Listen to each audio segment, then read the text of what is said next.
Nunca vou esquecer aquela noite de março. Tomaso tinha 8 anos e a febre não baixava há 4 dias. Minha esposa Helena e eu nos revezávamos ao lado da sua cama, trocando panos frios na testa, sussurrando palavras de conforto que soavam a mentira. Quando a temperatura atingiu os 40, percebemos que não podíamos mais esperar. A emergência do hospital pediátrico Bambino Gesù era um inferno de luzes neon e choro de crianças. Tomaso tremia nos meus braços. O seu corpinho sacudido por calafrios que me partiam o coração. Helena preenchia formulários com mãos que não paravam de tremer, enquanto eu apertava o nosso filho contra o peito, tentando transmitir-lhe um calor que nunca era suficiente. Fizeram-nos entrar imediatamente. Quando uma criança com essa febre chega ao hospital, os protocolos são ignorados, as filas desaparecem. Um jovem médico com olheiras profundas e bata manchada de café examinou Tomaso com uma rapidez que traía anos de experiência. Apalpava o abdômen, ouvia a respiração, olhava a garganta, os seus olhos diziam mais do que as suas palavras. Temos de interná-lo imediatamente, disse sem nos encarar. Precisamos de exames aprofundados, o baço está inchado, os gânglios linfáticos estão comprometidos, pode ser uma simples mononucleose, mas esse "mas" ficou suspenso no ar como uma condenação. Helena agarrou a minha mão com uma força que eu não lhe conhecia. Tomaso olhava para nós com aqueles olhos grandes, demasiado grandes, para um rosto tão pequeno, e sussurrou: "Pai, estou com medo."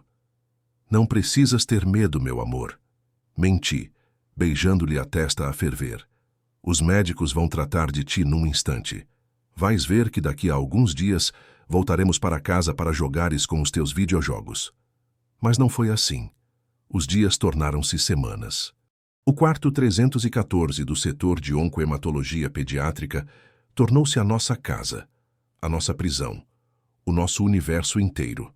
As paredes cor de pêssego que algum psicólogo infantil tinha escolhido para alegrar o ambiente pareciam-me a cada dia mais escuras, mais opressivas.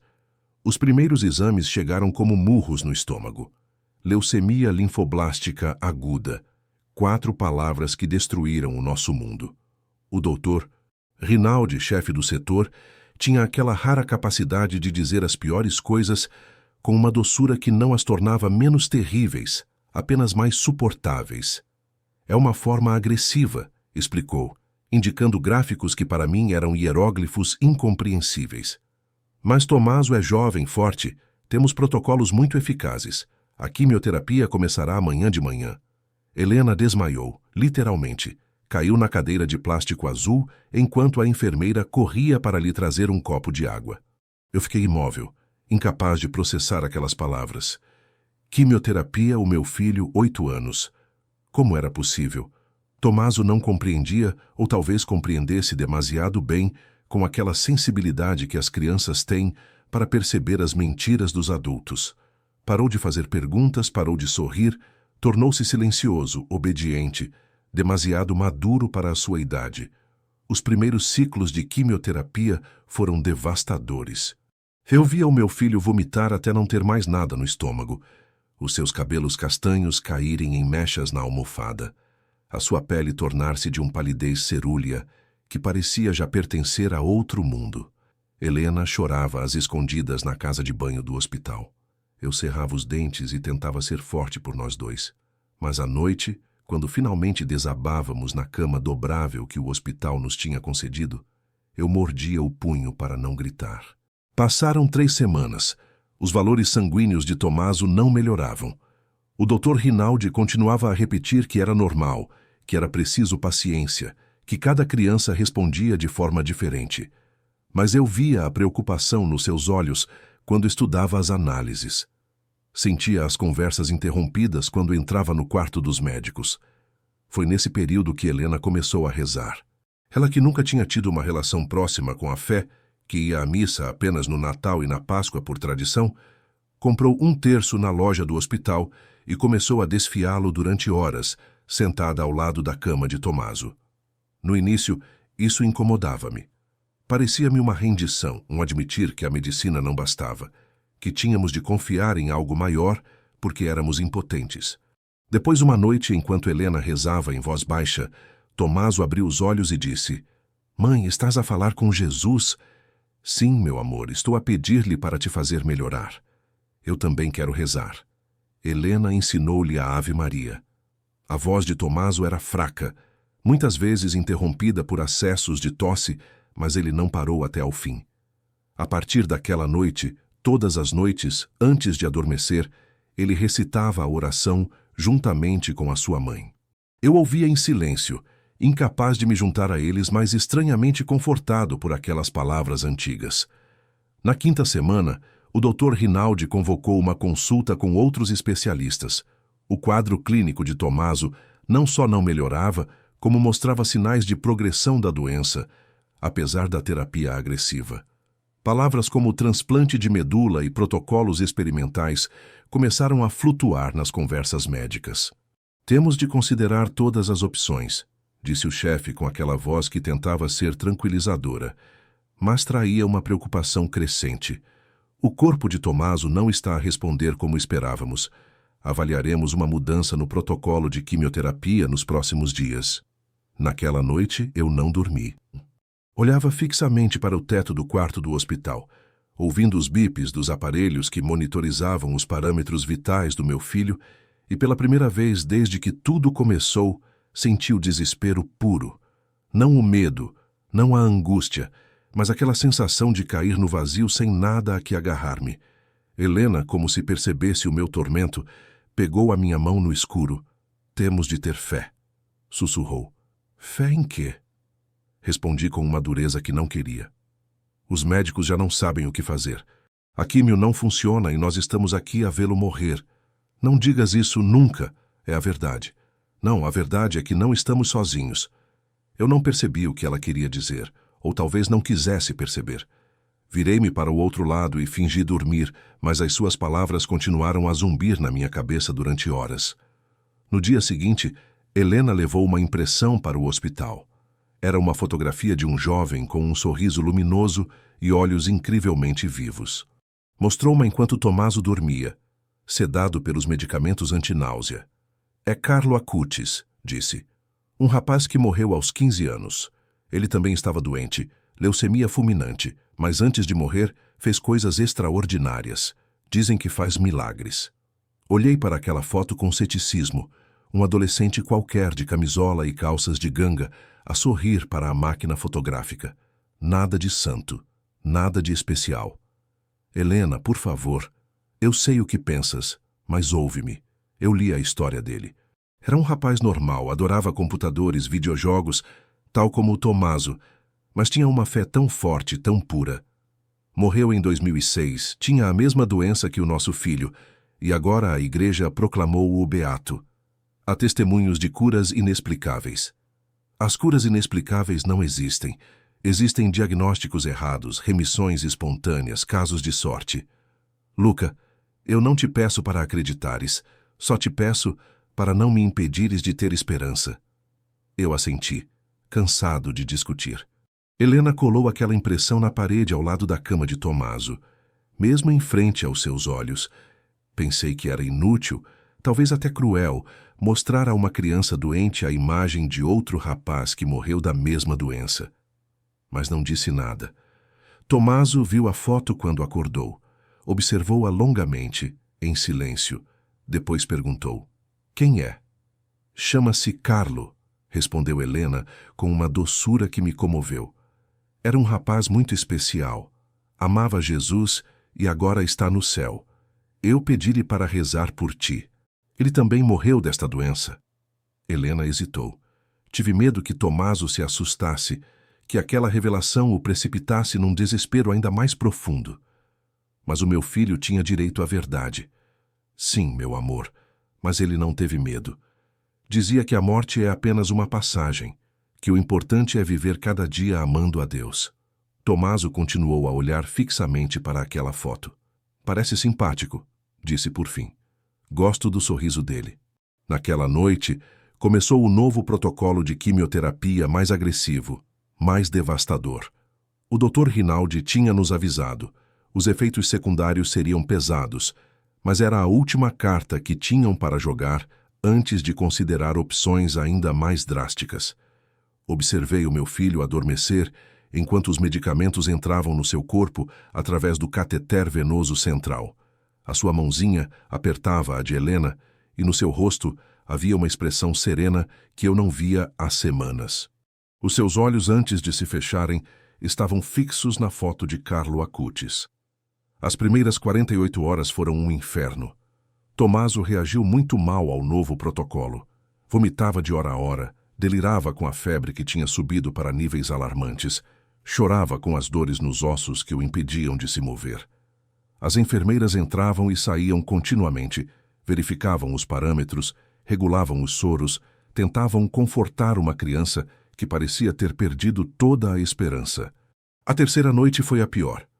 Tommaso acordou a gritar, em pânico com pesadelos que a morfina tornava ainda mais aterrorizantes. Helena embalava-o a chorar com ele, enquanto eu chamava desesperadamente a enfermeira. Mas quando ela chegou com um sedativo, Tommaso recusou. Não, disse com uma voz rouca que doía ouvir. Não quero dormir, tenho medo de não acordar mais. Meu amor, tens de descansar, suplicava Helena. O sono vai fazer-te bem. Não consigo dormir. Tenho demasiado medo. Aproximei-me da cama, peguei a sua mão minúscula na minha. Estava fria, demasiado fria. Do que tens medo, Tommaso? De morrer, pai. Não quero morrer. Aquelas palavras atingiram-me com uma violência física. Senti as lágrimas a escorrerem pelo meu rosto, quentes, imparáveis. Eu não tinha mais palavras, não tinha mais conforto para oferecer. Só podia apertar a mão do meu filho e chorar com ele. Foi Helena quem salvou aquele momento. Ela levantou-se, tirou a impressão de Carlo Acutis da parede e colocou-a na cama ao lado de Tommaso. Olha para o Carlo, disse docemente. Vês como ele sorri? Ele também teve medo, mas depois percebeu uma coisa importante. A morte não é o fim, é apenas o começo de algo mais bonito. Mas eu não quero deixar-te a ti e ao pai. E nós não queremos deixar-te, mas agora não deves pensar nisso, deves pensar em curar e o Carlo vai ajudar-te. Vamos pedir-lhe juntos, está bem? Tommaso anuiu fracamente. Helena começou a rezar a Ave Maria e pela primeira vez eu juntei-me a ela. As palavras saíam da minha boca quase contra a minha vontade, mas havia um desespero naquele gesto que ia além da razão. Rezei não porque acreditasse, mas porque não me restava mais nada a fazer. Tommaso adormeceu antes do final da oração. Helena colocou a foto de volta no lugar e olhou para mim com olhos vermelhos de lágrimas, mas estranhamente luminosos. Não sei como, mas vamos conseguir, sussurrou. Deus, como eu queria acreditar nela. No dia seguinte algo mudou. Não sei como explicar porque não foi nada de estrondoso, nada que se pudesse medir com os instrumentos médicos. Mas quando Tommaso acordou naquela manhã, havia algo diferente no seu olhar. Uma serenidade que não havia no dia anterior. Bom dia, campeão, disse, tentando parecer alegre. Como te sentes? Melhor, pai. A sério? Dói-te alguma coisa? Sim, tudo como ontem, mas é diferente. Diferente como? Ele hesitou como se procurasse as palavras certas. Não sei explicar. É como se eu já não estivesse sozinho. Helena e eu trocamos um olhar. O que queres dizer, meu amor? Perguntou ela, acariciando-lhe os cabelos ralos. Esta noite sonhei com o Carlo. O meu coração falhou uma batida. O rapaz da foto. Sim, ele estava aqui no meu quarto. Sorriu para mim e disse-me para não ter medo. Helena levou a mão à boca. Eu tentei manter a racionalidade. Foi só um sonho, querido. Os medicamentos às vezes causam sonhos estranhos. Não, pai, não foi um sonho normal, foi real. Ele estava aqui. Eu senti-o. Eu não insisti. Os médicos tinham nos avisado que os medicamentos podiam causar alucinações, sonhos vívidos, confusão mental. Era normal, racional, explicável. Mas naquela noite, quando fui buscar um café ao bar do hospital, a enfermeira de serviço parou-me no corredor. Chamava-se Marta, uma mulher na casa dos 50 que tinha visto de tudo no seu trabalho, mas mantinha ainda uma doçura rara. Como está o seu menino? Perguntou. Igual? Não. Talvez um pouco melhor. Esta manhã parecia mais sereno. Ela sorriu. Eu também notei quando entrei para os controlos. Sabe, eu trabalhei neste setor durante 23 anos. Vi centenas de crianças doentes e há uma coisa que aprendi. Quando uma criança encontra a paz no meio do sofrimento, está a acontecer algo importante. O que quer dizer? Não sei exatamente, mas já vi isso muitas vezes. É como se recebessem uma visita, algo ou alguém que os ajuda a não se sentirem sozinhos. As suas palavras inquietaram-me e confortaram-me ao mesmo tempo. Voltei para o quarto 314, com o café frio e o coração confuso. Os dias seguintes foram estranhos. Tomaso continuava a sentir-se mal fisicamente. A químio não dava tréguas, mas a sua atitude tinha mudado completamente. Não chorava mais, não se queixava. Quando lhe perguntávamos como se sentia, respondia sempre: "Estou bem. O Carlo faz-me companhia." No início, pensamos que estivesse a falar de um amigo imaginário, uma estratégia de coping que as crianças usam para lidar com situações demasiado difíceis. O Dr. Rinaldi chamou uma psicóloga infantil, a Dra. Lombardi, uma senhora gentil com óculos vermelhos e voz tranquilizadora. Ela falou com Tomaso durante 1 hora. Quando saiu do quarto, tinha uma expressão perplexa. "O seu filho é uma criança extraordinária", disse. "Tem uma maturidade emocional invulgar para a idade, mas não mostra sinais de dissociação ou fuga da realidade. A figura deste Carlo parece dar-lhe conforto sem o alienar da realidade da sua condição." Então é normal? Normal é uma palavra relativa. Eu diria que é saudável. Se esta presença imaginária o ajuda a enfrentar a doença, não vejo problema. Presença imaginária. Aquelas palavras tranquilizaram-me. Estava tudo na cabeça dele, um mecanismo de defesa da mente racional explicável. Mas na semana seguinte, aconteceu algo que eu não podia explicar racionalmente. Era de madrugada, talvez 3 da manhã. Eu e Helena dormíamos na cama dobrável quando fomos despertados por uma luz. Não a luz neon do hospital, mas algo diferente, mais suave, mais quente. Levantei-me de repente, pensando que havia um problema com os aparelhos, mas tudo funcionava normalmente. Tomaso estava acordado, sentado na cama, e olhava para a janela com um sorriso que eu não via há meses. "Tomaso, está tudo bem?" "Sim, pai, olha, ele voltou." "Quem voltou?" "O Carlo. Ele está aqui." Olhei na direção que ele indicava. Não havia ninguém, apenas a janela com as cortinas semi-abertas e a luz fraca dos candeeiros de rua de Roma que filtrava do exterior. "Querido, não está ninguém", disse docemente.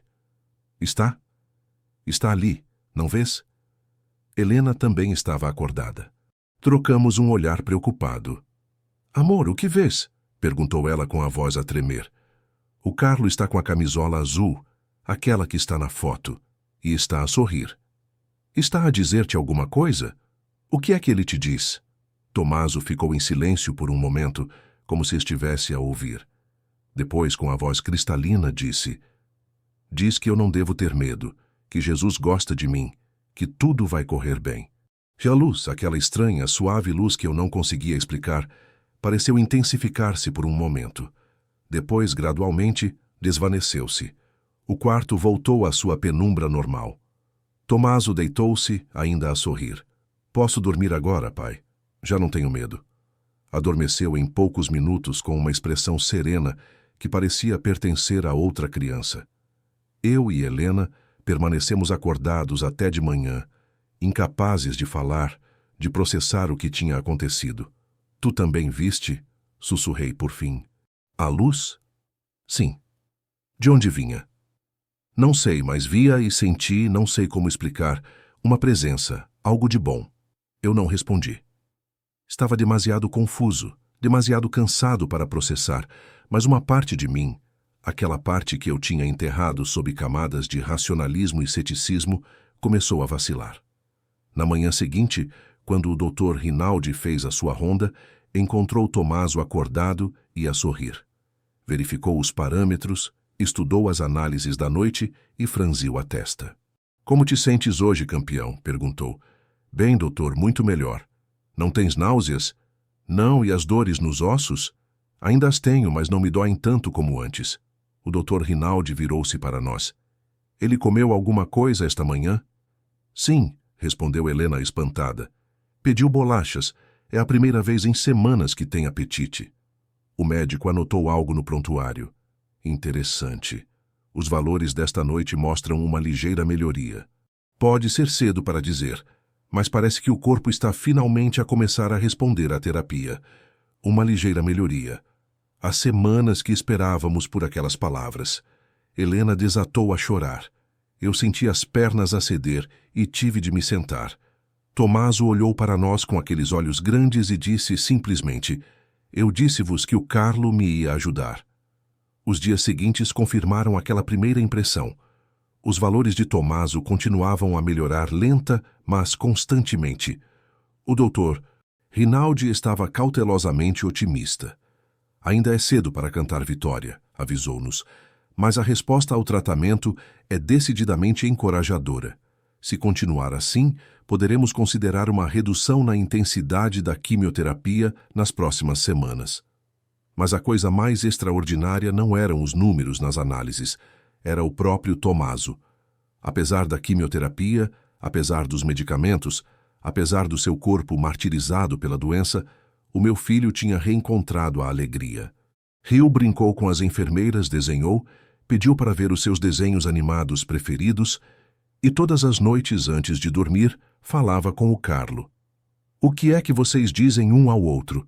Perguntei uma noite, tentando não parecer demasiado sério. Ele conta-me a vida dele de quando era pequeno como eu. Diz-me que também adorava videojogos, fala-me de Jesus e de Maria e diz-me que tenho de ser forte, que vou conseguir. E tu acreditas? Sim, pai, porque ele nunca mentiria. A certeza na sua voz era absoluta. Não era a esperança ingênua de uma criança, mas algo mais profundo, uma fé que eu nunca tinha possuído e que, perante o meu filho, me fazia sentir pequeno e inadequado. Helena, por sua vez, tinha abraçado completamente aquela dimensão. Rezava com Tomaso todas as noites. Tinha começado a ir à capela do hospital todas as manhãs. Tinha até contactado um santuário dedicado a Carlo Acutis em Assis para pedir uma relíquia. Não te parece que estás a exagerar? Perguntei-lhe uma noite após mais uma oração do terço. Exagerar? O nosso filho está a curar, Luca.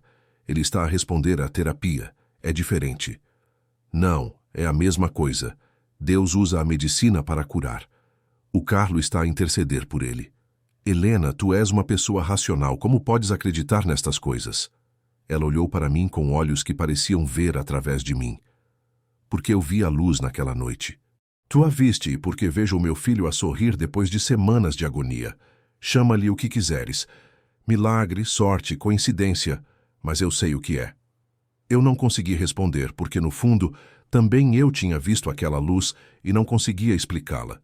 Passaram mais 2 semanas, as melhorias de Tomaso eram inegáveis. O Dr. Rinaldi convocou uma nova consulta com os especialistas. Quando voltou, tinha uma expressão que eu nunca tinha visto. Não sei como dizer. Começou sentando-se à nossa frente. Os resultados das últimas análises são extraordinários. A massa leucêmica reduziu 80%. As células doentes estão a regredir a uma velocidade que, francamente, eu não esperava. Tomaso está a caminho da remissão completa. Remissão completa, repeti, incapaz de acreditar naquelas palavras.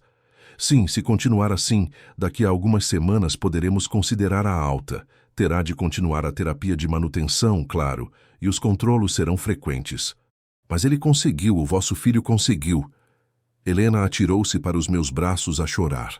Eu fiquei imóvel, chocado, incapaz de processar aquela alegria repentina depois de semanas de terror. O Dr. Rinaldi sorria e nos seus olhos havia algo que se assemelhava à maravilha. Em 30 anos de carreira, disse em voz baixa, eu vi muitas remissões, mas esta foi particularmente rápida. Quase o quê? Perguntei. Ele hesitou. Quase inexplicável. Naquela noite, quando Tomaso soube da notícia, não pareceu surpreendido. Eu avisei-vos, disse simplesmente. O Carlo prometeu-me que eu ia curar. E agora continuas a vê-lo? Sim, mas ele vem menos vezes. Diz que eu já não preciso dele como antes, que agora sou forte o suficiente sozinho. Vai sentir a falta dele? Tomaso pensou um pouco. Sim, mas ele diz que estará sempre comigo, mesmo quando eu não o vir mais. E que um dia nos vamos reencontrar, mas não por muito tempo ainda. Aquelas palavras ditas com a simplicidade de uma criança atingiram-me profundamente. Pela primeira vez desde que tudo começou, senti algo dentro de mim a ceder. Não sei se era fé, esperança ou simplesmente o fim da resistência. Mas naquela noite, quando Helena e Tomaso rezaram juntos, juntei-me a eles sem hesitação. 3 semanas depois, Tomaso teve alta do Hospital Bambino Gesù. O Dr. Rinaldi despediu-se de nós com um abraço, coisa que nunca tinha feito antes. Levem-no para casa, disse com a voz embargada pela emoção, e agradeçam a quem quer que tenham rezado, porque o que aconteceu aqui é especial. Enquanto saíamos do quarto 314, Tomaso virou-se uma última vez, olhou para o local perto da janela, onde dizia ter visto Carlo, e fez um pequeno gesto de adeus. Adeus, Carlo, sussurrou. Obrigado. Juro que por um instante vi aquela luz suave e quente novamente. Ou talvez fosse apenas o sol de maio a entrar pela janela. Eu não sei. E talvez não seja importante saber. Hoje Tomaso tem 10 anos. Está em remissão completa há 18 meses. Continua as terapias de controlo. Mas os médicos estão otimistas. Voltou à escola, joga futebol, briga com a sua irmã mais nova, que nasceu no ano passado. Na mesa de cabeceira do seu quarto ainda está a foto de Carlo Acutis. Todas as noites, antes de dormir, ele olha para ela e sussurra uma oração. Às vezes, pergunto-lhe se ainda o vê. Não, pai. Já não como antes, mas sinto-o sempre. Eu e Helena mudamos. Não posso dizer que foi uma conversão repentina, uma daquelas transformações totais que se leem nas vidas dos santos, mas algo dentro de nós é diferente. Vamos à missa todos os domingos, rezamos juntos em família e, de vez em quando a vida se torna difícil, eu olho para a foto daquele rapaz com a camisola azul e o sorriso luminoso e penso, obrigado. Não sei se o que aconteceu no quarto 314 foi um milagre no sentido teológico do termo. Os médicos falam de remissão espontânea, acelerada, de resposta excepcional à terapia. De sorte, e talvez tenham razão. Mas eu vi o meu filho morrer de medo e renascer na esperança. Eu vi uma luz que não sei explicar. Eu senti uma presença que não posso racionalizar. E aprendi que, às vezes, as coisas mais verdadeiras são aquelas que não se podem medir, pesar ou demonstrar cientificamente. Carlo Acutis, o rapaz que amava a Eucaristia e os computadores, que morreu aos 15 anos e que agora repousa em Assis, à espera da canonização, salvou o meu filho. Ou talvez tenha simplesmente feito companhia a uma criança aterrorizada durante a noite mais escura da sua vida, dando-lhe a força para lutar. No fundo, não é a mesma coisa. Esta é a nossa história, a história de Tomaso e Carlo. A história de como, num quarto de hospital cor de pêssego, o meu filho sentiu uma presença que lhe deu a força para acreditar na vida, quando tudo parecia conduzir à morte. Não peço que acreditem. Peço apenas que não fechem o coração à possibilidade de que, às vezes, o céu se aproxima da terra mais do que podemos imaginar e que, nesses momentos, um rapaz que morreu há quase 20 anos ainda possa sorrir ao lado da cama de uma criança doente, sussurrando-lhe palavras de esperança na escuridão. Se esta história tocou o vosso coração, convido-vos a pedir a intercessão de Carlo Acutis nas vossas orações. Inscrevam-se no canal, deixem um like e ativem o sininho para ouvir outros testemunhos que iluminam a nossa fé e nos recordam que nunca estamos sozinhos.